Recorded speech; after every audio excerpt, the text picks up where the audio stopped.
Rajendra Vishwanath Arlekarji, Minister of Government of Kerala, Sri V.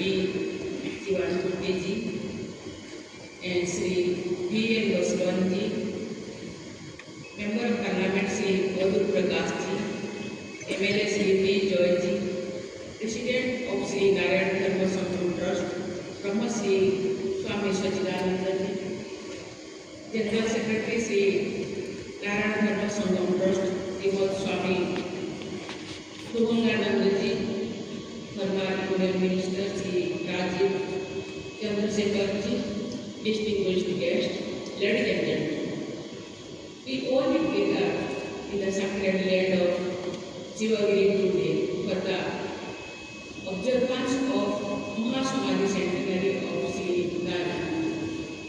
He was one of the Indians' greatest spiritual leaders and social leaders.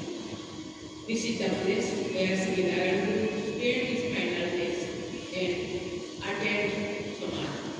He was a saint and philosopher who influenced the social and spiritual landscape for our country.